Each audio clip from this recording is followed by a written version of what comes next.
Dieu. Nous allons prendre Matthieu 24. Verset 34 à 35.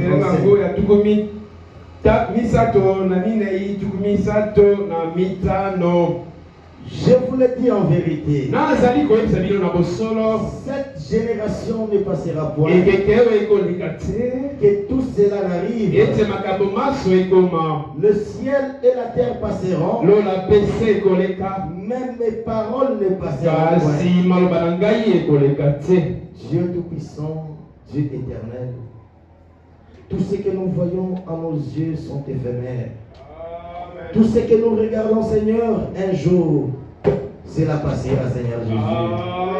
Mais ta parole, Seigneur, qui est un roc solide, ne passera jamais, Seigneur Père éternel. C'est pourquoi nous sommes là, Seigneur, pour t'écouter, Seigneur. Parce que cette parole, ô Dieu Tout-Puissant, ô Père éternel, est une partie de toi, Seigneur Père. On ne peut pas séparer ta parole et toi, Seigneur. Toi et ta parole, vous êtes un, Seigneur Père. Ô Dieu Tout-Puissant, nous sommes devant de toi, Seigneur Père éternel. Nous voulons que tu agisses, Seigneur Père. Oh Dieu, nous avons laissé nos maisons, nous avons laissé nos préoccupations, mais nous sommes venus, Seigneur Père éternel, pour t'écouter, Seigneur Père. Parce que quand tu vas parler, Seigneur, que quelque chose se passe dans nos vies, Seigneur Père. Oh Dieu, que les malades soient guéris. Oh Père éternel, que ceux qui sont dans les prisons soient délivrés. Que la paix, oh, accompagne tes enfants, Seigneur. Que la joie du salut les accompagne aussi, Seigneur Père. Que toi, Dieu, que tu sois au contrôle de cette prédication du début jusqu'à la fin. Au nom de Jésus-Christ. Amen. Amen. Que Dieu vous bénisse. Amen. Acclamons fort pour le Seigneur de gloire. Ce matin, nous sommes dans la joie. Parce que Dieu nous a donné la vie. Ce n'est pas par nos efforts. Ce n'est pas par notre statut social. Ce n'est pas parce que nous avons des connaissances avec telle ou telle personne. Mais c'est la grâce de Dieu. Nombreux sont morts. Mais toi tu es en vie. C'est une grâce ce matin. C'est pourquoi tu dois être dans la joie. Parce que tu es en vie. David dit, mon âme bénit l'Éternel et n'oublie aucun de ses bienfaits. Quel est ce bienfait de l'Éternel ce matin dans ta vie? Tu es en vie. C'est ça le bienfait de l'Éternel. Tu n'as rien mérité pour être en vie. Tu es un pécheur. Tu n'es pas saint. C'est Dieu lui-même. Mais tu es en vie. Tu dois les remercier. Tu dois être dans la joie. Le prophète Branham dit, quand le prédicateur prêche et que là il y a un oui, de l'autre côté il y a un oui, et toute l'assemblée il y a des en ce moment-là, Dieu doit descendre. C'est pourquoi ce matin, je veux que vous-même, par vos amens, que vous appelez Dieu à descendre. Que ce matin, par vos amens, que la main te donne la guérison. Parce que ce n'est pas la main à une parole de quelqu'un, mais c'est la main à la parole de Dieu. Et ce matin, que le miracle est accompli. Parce que notre Dieu est un Dieu miraculeux. Il est le même hier, aujourd'hui, le prophète dit, la Bible dit, se réunissent autour de son nom.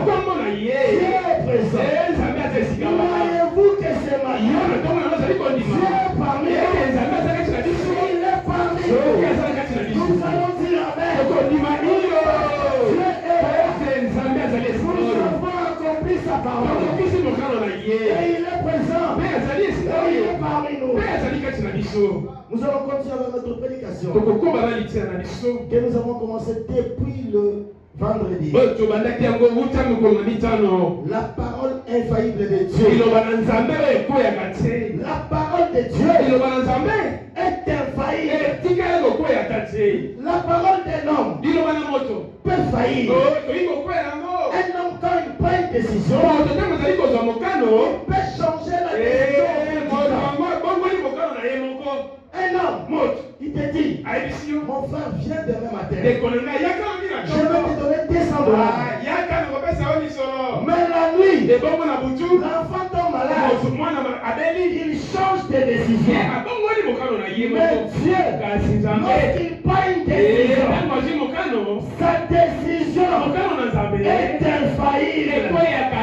Dieu n'a pas d'obstacle pour dire que l'enfant était malade, pour dire qu'il était parti quelque part, pour dire qu'il était empêché. Dieu n'a jamais été empêché. Dieu accomplit toujours sa parole. Et sa parole est infaillible. Toutes les paroles des hommes sont faillibles. Mais la parole de Dieu est infaillible. C'est pourquoi nous devons être dans le choix. Quand nous écoutons cette parole, parce que c'est une parole infaillible. Nous allons lire le frère Branham. Nous allons lire le paragraphe 8.